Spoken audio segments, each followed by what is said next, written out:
We hope to see you again for those components, but it's now my pleasure to introduce our speakers, our homegrown, our very own from Case Western Reserve University, the Cleveland Clinic, and Cleveland State University to discuss. Now that you've heard from a number of experts from across the nation, now you can hear what else we have to offer here at our own institution. So without further ado, on the panel today, we have Dr. Tessiana Misko, who actually joined the Graduate Education Office at Case Western Reserve University in the School of Medicine in 2018 as a program manager for education and training opportunities, and then has now been promoted to the Director of Career and Professional Development. Through her personal experience in graduate school and the journey she took to develop herself as a professional and discover her own career path, Tessiana actually discovered a passion for assisting students through this intimidating and often overwhelming phase of their professional career. And she enjoys thinking outside the box, exploring innovative educational initiatives to change the way we approach preparing our graduate students for their transition into the diverse workforce. And so she has been working in these roles and working on building relationships for a number of years now, and actually coaches students through the process of exploring their career paths and works to bridge the void between academia and industry. She actually earned her PhD in pharmacology from Case Western Reserve University School of Medicine and has a BA in biochemistry from Hiram College. And she has done a lot of stuff in this space since then, so we're happy to have her, especially in the School of Medicine. Additionally, we have Rachel Begley, who has worked with and advocated for postdocs and graduate students for more than 20 years, and she's gained her experience in postdoc and graduate student development programming through her roles at Case Western in graduate studies as the inaugural director of the Office of Postdoctoral Affairs, and now in her current role as the first director of the Graduate Studies Professional Development Center. As a certified coach, Rachel co-founded the graduate student and postdoc coaching program at CWRU and is a supporter of diverse careers for PhDs and tries to keep abreast of the current trends and resources through memberships with the National Postdoctoral Association and the Graduate Career Consortium, which you've heard from a number of their members today.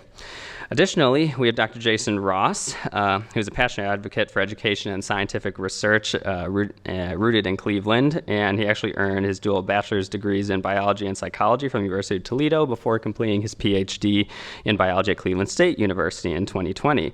Since then, he's served as the manager of graduate student programs at the Cleveland Clinic Learner Research Institute, and in this role, he oversees the progress of graduate students hailing from our local partner universities that we've heard a lot from today, and beyond in terms of managing various aspects from matriculation to graduation within a diverse and collaborative environment of over 200 labs.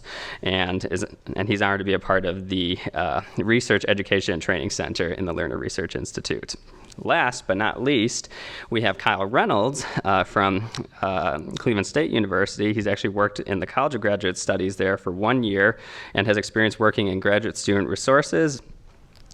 working graduate student success roles for over a decade. And in his role at CSU, Kyle oversees graduate student professional development, the orientation, as well as advising the Graduate and Professional Student Association, and as well as the 3-minute thesis competition and retention and academic success reporting through their tracking system. And he's actually currently a PhD student in higher education administration and received his master's in higher education from Kent State University. So please give them a warm welcome, and we'll actually be starting with Tessiana.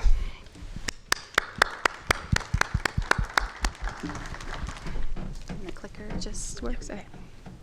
All right. Well, thank you guys so much for joining us. I know it's been a long day, so I appreciate that you're sticking around for just one more session. And I'd also like to thank the CBTA for inviting me to be a part of this panel. This is actually the first time I've been a part of a panel, so it's a big honor for me. So as Edward mentioned, I was a graduate student here. And so I've been in your shoes. I understand the struggles of how to transition from being a graduate student into figuring out what I want to be when I grow up. So that was really the big driving force for me getting into this position. And that is one of the strengths that I have in this role, is understanding where our people really are at and what are the things that they're struggling with that people who have not been in your shoes may not understand or not they haven't personally gone through it. And so that's kind of what I bring to every little piece of what I do here in this position. So I do a lot. I have quite a few slides, so I'm going to go pretty quickly through it. But again, at the end, if you have questions or if you want to talk to me afterwards further or another day, I'm always available to talk more about what I do. So one of the things, kind of the theme of what I do is making sure that you are developing more than your science. I remember as a grad student, everything was about the science. Everything was about my papers, all of the skills. And I thought all the professional development things that I need was from the research that I was doing. But there's so much more to being a professional and being a professional scientist than just the science that you're doing. And so some of the stuff that I do, I'll get into some of the programs and stuff that I have, but just talking to me, I'm happy to talk to anybody about your identities, whether that's your professional or your personal identity, and how that intersects with the work that you want to do or what success looks like for you as a professional. I love talking about professionalism and what that looks like for each individual. Career counseling, so you think you're interested in this area or that area, what types of careers might that lead you to? And so I love putting those pieces together. Professional counseling, again, professional skills and understanding how do you better present yourself in a professional way. Experiential learning opportunities, which I'll get to in a few slides. Networking strategies. I can say that as a grad student, I hated networking. I avoided it at all costs, and now I absolutely love it. Not that I want to do it every day, but I love going to networking and meeting new people, and just my perspective on networking has changed so much that I really love talking to students and postdocs about some strategies or how to rethink the way you think about networking to make it more enjoyable and to get more out of that.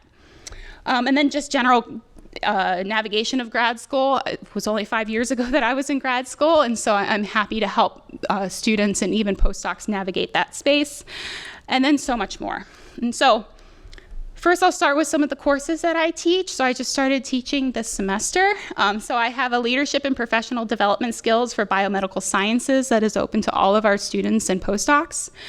So that just goes into professional development skills, as it says, and then how that intersects with leadership, because most people who go through grad school and being a postdoc will someday get into some type of a leadership or management type position. And so understanding what that looks like, even if you're not doing it right away, someday you might get to it. And so what are those things that you need to keep in mind as you continue to develop yourself? MGRD 475 and 500 are two new courses. The one I started this semester, the other one is in approval process right now, or under review for approval for next semester, but it's a Foundations of Career Exploration. So these are courses that came from PD Hubs. They trained me on these courses. A lot of people who are a part of the Graduate Career Consortium was a part of that group to bring these courses available and teach us to how to provide these courses. So it's a lot of self-assessment and understanding all the pieces that go into what you're looking for before you even start looking for jobs, because that's the piece that a lot of students and even postdocs, they miss that piece and they just go right into the job search and don't really know what they're looking for. And then the final one is just an internship. It's kind of a independent study. If you want to do an internship, whether it's for credit or not, for international students, this you can take it for 0 credit, but it goes with your CPT. So that's just anyone who wants to do an internship. There's a little bit more guidance on how to go through that internship and the reflections and what you get out of it. So I built this about 1.5 years ago. It's a resource hub. And so a lot of students came to me saying, like, I wish all of this stuff was all in one place so I can explore it on my own or go find these things without having to go to 50 million websites. And so I created this. You have to have a single sign-on, so anyone from CASE can get access to this. But there's professional development. The career development breaks down into the 15 main career trajectories for anyone in biomedical sciences. So you can start exploring all the different spaces you can go into. There's a space for events and training resources, and then some other resources outside of the university, articles and things that I find that I think are really helpful. We have 4 main experiential learning programs right now. Again, I'll go quickly through these. Enrich is our all-encompassing experiential learning program. So this helps anyone who's looking to explore non-academic pathways, whether you just need a career mentor, whether you want some networking opportunities or engagement with companies, whether you're looking to do volunteering or shadowing, or anything from part-time to full-time internships. And PhD students can do internships at the School of Medicine, and we can discuss that if that's something that you're interested in. Extend is our teaching experience. So any doctoral students or postdocs who would like a little bit of training and some experience in teaching, you can get involved in that. And we have many opportunities here at the School of Medicine or at the university to do teaching and to explore some of that, especially for School of Medicine, because we don't have to do TAing or teaching as doctoral students. And so if you want that piece, we can definitely make sure you get that. And then our last 2 programs are more of our innovation, translation, entrepreneurship type programs. So TFP, Translational Fellows Program, are for graduate students and postdocs who have a translational project or an idea that they want to spend 20% of their time further developing. And with that one, we support salary to be able to do this program. And so your PI just has to sign off that they're okay with you taking 20% of your time to do this program. And it's a year-long program, built a lot of different components built into that to guide those who think they might want to do a startup, or maybe they want to go into business development within a company and want to understand the business side of science a little bit better. And then we have CVMP, our Case Venture Mentoring Program, which is for anyone, again, who is in the translational space, whether you want to be a translational PI at a university or whether you want to go into industry. We give you a team of mentors who are in that entrepreneurship space to help guide you, your professional development through that space and get you ready for what you need to have to be successful in that space. And that was a program that was developed by MIT, so we had the training from them. They created this program and guide us on how to build one in our own university. We have 2 seminar series. So we have our professional development seminar series where we bring in professionals, a lot of alumni, but also professionals in my network or others' networks in the university to come talk about their career or the path that they've been in. We have individual people talking, we have career panels, and then sometimes I also do talks from grad ed about professionalism or some things that I think are important. And then we try to trickle in our Office of Diversity, Equity, and Inclusive Excellence to talk about some topics in their space that are very very important for your professional development, like emotional intelligence and understanding identities and microaggressions and stuff that, especially as you move up in leadership, you'll face more of these. You'll have a very diverse group of people working under you. How do you start to understand all of these differences and create a working environment that is conducive for everyone's success? And then we have our pre-professional health seminar series, which is a little bit more for our master's students who think they're going to go pre-med, pre-dental, any of those pre-professional health spaces. And so we bring in a lot of people from our university, like we have the med school comes in, their admissions team comes in and talks about how to prepare for admissions for med school. And then there's personal statement sessions to help figure out how to write that and get some help on that. Yep, that's the end of me. Okay, right? Yes. Rachel, thank you.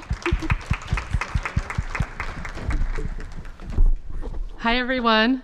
I'm Rachel Bagley. I direct the Graduate Studies Professional Development Center here on campus.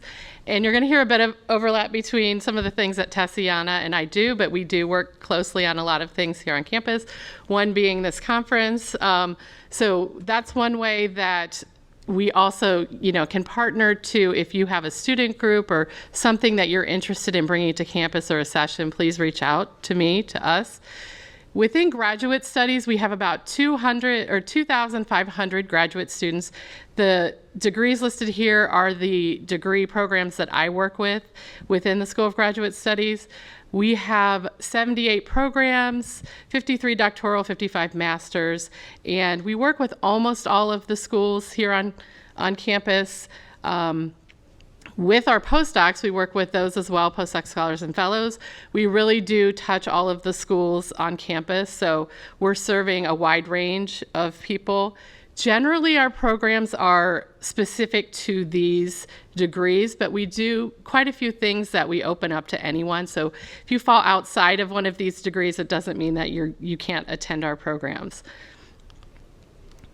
A highlight of what we do, we bring in national and local speakers. We do a lot of skills workshops in various areas. Something that we're doing this semester, we've got 3 grant writing workshops. 2 are still upcoming. And so you will receive emails directly from me about those. So we have one next week, and then we have another follow-up in November. And actually, next semester, we're going to be transitioning to a full semester class of grant writing, and that we hope to run every semester, so it'll be going more in depth in those topics. I also work with the NSF Graduate Research Fellowship, so if you have applied for that or you've attended info sessions, you've probably heard from me already. Another upcoming thing is a 3-minute thesis competition, which I'll talk a little bit more about. We also offer to you, graduate students and postdocs, an opportunity to attend Weatherhead executive education courses. So Weatherhead is our School of Management school here on campus, and you have an opportunity to attend those classes. They're usually one-day classes on things like communications, emotional intelligence, a lot of project management, a lot of different areas. You get to attend with executives and people from outside companies. That we will be sending out an email about the opportunity to sign up for those, so look out for those. Individual development plans, that's a big thing in our office that we highly encourage. We have lots of resources for those that you can do on your own or you can talk to us about. And then coaching. So if you want more kind of one-on-one about certain topics, we also offer coaching. We work with other coaches here on campus that volunteer. So that's another program that we do. And I don't want to forget to mention Jade. She is the grad assistant in our office, and she's also a graduate student herself. So you may see her at some events or hear from her in emails and things. Something that I want to highlight a couple things. I'm not going to go through everything we do, but 2 things that we offer to anyone that has a CASE network ID and passphrase. Beyond graduate school and beyond the professoriate, they are online resources that you can access at any time. They have things that you can do self-paced videos and workbooks and things that you can do on your own, but they also do monthly webinars and career conferences. So Beyond Graduate School is really geared towards master's students and students currently in graduate school. And then Beyond the Professoriate is geared more towards PhDs and postdocs. There's a wealth of information about just about any topic that you could think of. So be sure to go online, get registered, because then you're going to start also getting their emails. Our office also sends out direct emails to you. We advertise through the Grad Studies newsletter, the daily, all of those things. But I highly encourage you to log on and get registered so you start getting their information. And then I mentioned 3-minute thesis. This will be our 3rd year hosting the 3-minute thesis competition here at Case Western. It's actually it started at the University of Queensland in Australia, and it is all over the world now. And lots of different campuses do competitions and then send students to regional competitions. We will be hosting that again here this year. We have opened it up to postdoc scholars and fellows this year as well. So the first video round, so you would make a video, it's 3 minutes, you get 1 slide and you present your research in not using jargon to a non-specialist audience. So if you're interested in doing that, you make a video, you're going to submit it, and then we have a very large judging panel that will go through those, will narrow down to finalists, and then you may be invited to participate in the in-person competition, which happens right here in this room on February 16th.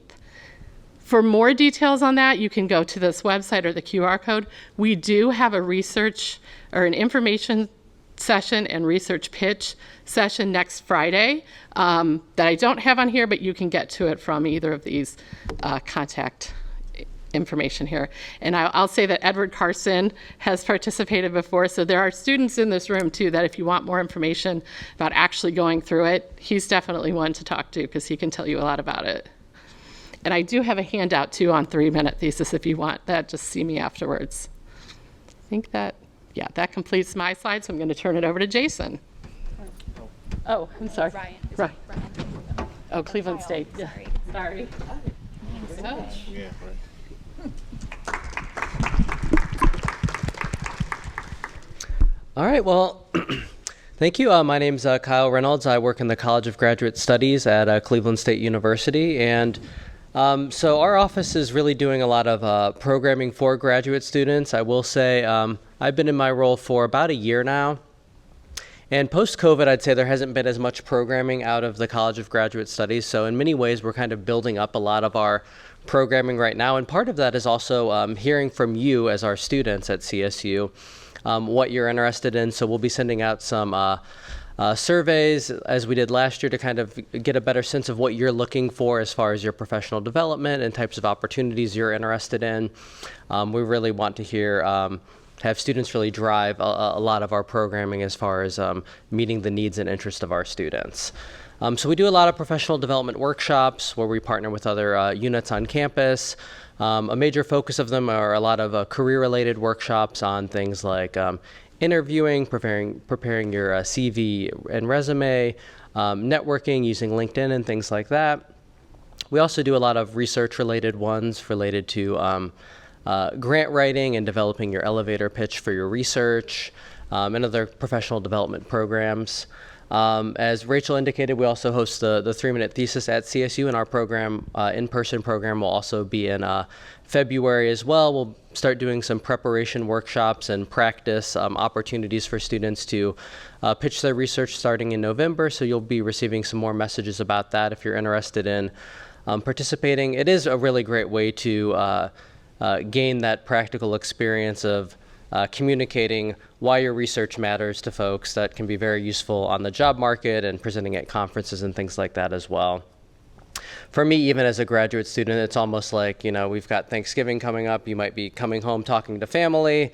You're going to get that, what's your research? And you've been in the weeds in it. You've maybe spent years at this point or many months on a project, and being able to have that quick pitch is very helpful in just your personal life as well.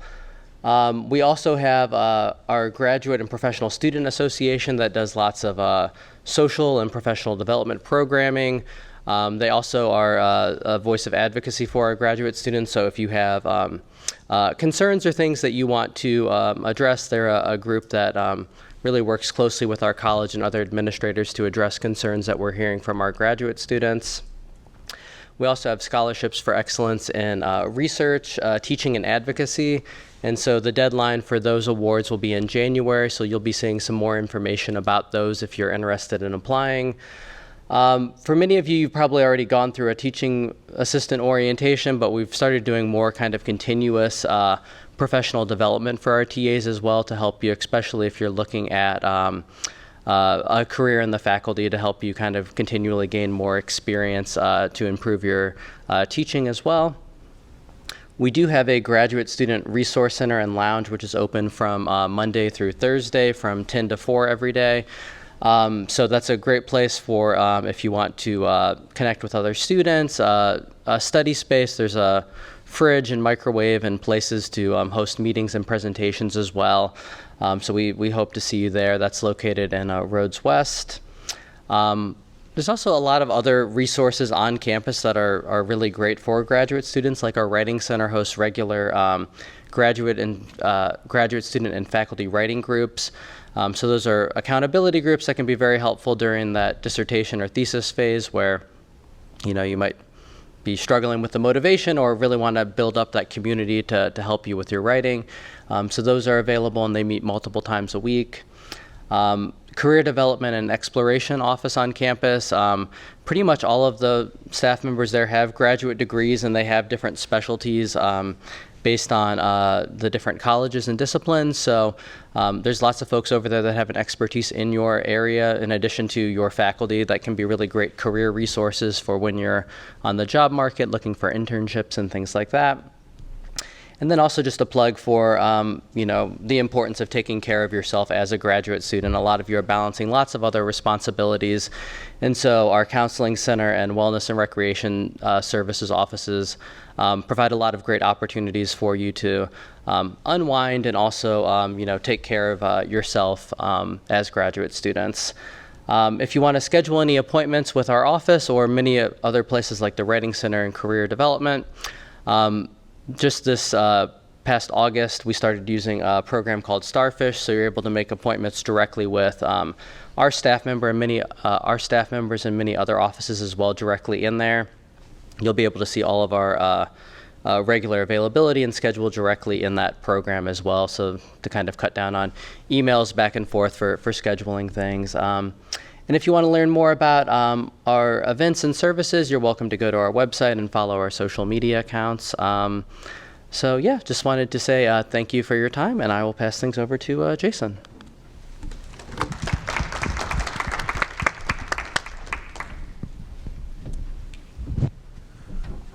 Okay, thanks everyone for having me. It's good to be here. I'll try to keep this sweet and most of all short. As you know, I come from the Cleveland Clinic at the Learner Research Institute, where I serve as the manager of graduate student programs. We also have an in-house PhD program called the Molecular Medicine PhD program. We have some representatives and alumni also from the program here today. But what this means is that we're not an accrediting institution. Most of our students come from local partnership universities. So what that means is that these students often have dual identities. And the good thing about that is that they receive some career development support from their universities. So what we try to do is just kind of supplement what they're already receiving. And so most of the content that we provide is usually via workshop and seminar. But we try to sort of supply what we believe is really important to graduate students sort of deciding what that career is supposed to be and trying to attack that the right way. So I've highlighted a couple things here that we've done recently. A little bit earlier this year, we put together an industry postdoc panel where we partnered with with a few companies, including Eli Lilly and Pfizer. We brought postdocs and representatives from those groups to do an informational session with our trainees, and then sort of break off into smaller groups to talk about their experiences and how they could leverage these new opportunities towards careers. We also, as I said, most of our offerings are via workshop and seminars. So the Research Education and Training Center itself provided an innovations education series, and this is designed largely for students with an entrepreneurial mindset. A lot of, I think, the future of research is going to be towards commercialization of your research, if it isn't already the present, right? We sort of give people tools on how to start thinking about those things earlier rather than later. We've also, and this was really spearheaded, at least in part, by our extremely industrious trainee association at Learner. Last year we did a Python boot camp, and they sort of revived this. Python, as you know, is the #1 language, machine learning, data science. This is where the training probably needs to be if that's where your research tendencies lean.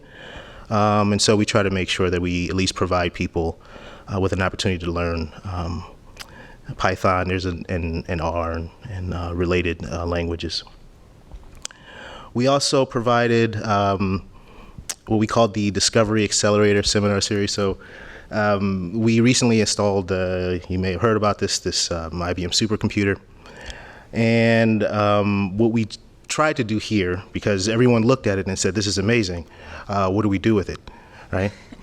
And so we tried to bring people in to sort of explain people how they can use this to improve the way that they conduct their research, project ideas, these types of things. And we hope to continue with this seminar series for quite a bit longer. Now, these aren't really career development resources, but I would like to say that most of the people who work in our shared lab resources course actually approach that also with an educational mindset. They want to teach you how to use the equipment and not just process samples for you.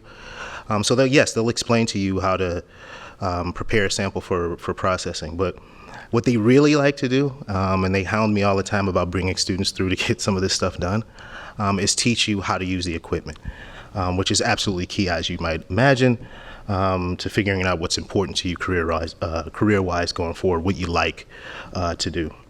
And so we have 16 cores, and you can see the descriptions there. You can go to our website listed there at the bottom to learn about some of these. But I added the very, very popular glassware core at the end because you want to spend a lot less of your time doing dishes than actually doing research, right?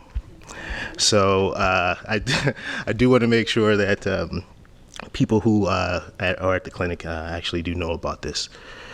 And in thinking about what some of my colleagues here have talked about, I think that the most important question that I'm asked by graduate students is sort of how to select a lab. You're going to spend as a graduate student, you're going to spend the next 5-6 years of your life easy in that space. And so you have to make the right decision about that in order to get through it, right? And it's not that you can really make a terrible decision if you have the right mindset. But it's better if you make a better decision earlier, right? And so some of the stuff we do is one-on-one career counseling. We do we do information gathering about the condition of the labs and the lab. At least we're starting to do a lot of this more recently about the state of the lab, how they conduct their research, and lab environment, these types of things. And I talk to people relatively informally about this type of thing on a regular basis. So if you have a career counseling center at your university, I encourage you to go to them and ask these types of questions. And also, I help students who, some of them know exactly what they want to do. The plan is laid out. They know exactly how it's supposed to go. But very often, graduate students come into the graduate student space and they really don't know how to go about it. So I encourage them to go to conferences, for example. Many people don't know. I didn't, for example, as a graduate student. I never went to one conference as a grad student in STEM. And I didn't realize how critical that was for networking, as Tessiana pointed out, and other reasons. So, it's good to hear. I'm glad that my colleagues went before me because I got to learn a little bit about what they offer, and especially the 3-minute thesis or the short thesis type of thing that these universities offer. I mean, absolutely critical because that talk goes around with you everywhere you go. It's going to be your interview talk for when you go on to the next stage, right? So you have to start thinking about these things critically. Not that I came up here to preach to you, but it is. I'm really glad that and happy to learn about many of the resources I didn't know were available. One other thing I want to point out to the clinic is that our library is really sort of underutilized. They do lit searches for you sort of happily. They're like really excited about it when you go to ask them to do these sorts of things, and it's hard to get, for some reason, people to attempt to join and use these people as resources. So if you're hearing me, or if you're going to see this recording later, and you're at the Cleveland Clinic, please use the library. So with that, I think I'm going to stop talking and open it up for questions.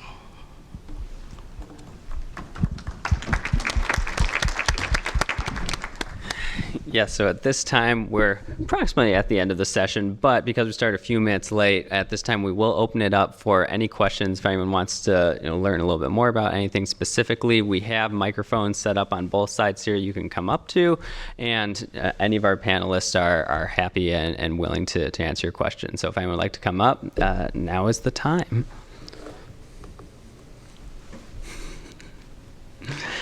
And if you're just really tired and ready to be done, that is okay as well.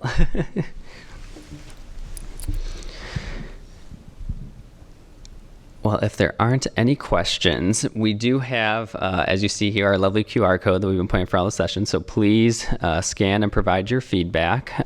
We really appreciate it, as an organization, and we're able to, work on providing the next types of resources as we move forward, as well as for all of our administrators and support as well, and supporters to see, exactly what you guys thought and what we can do moving forward. Additionally, I will ask for if any of you have participated in the one-on-one sessions.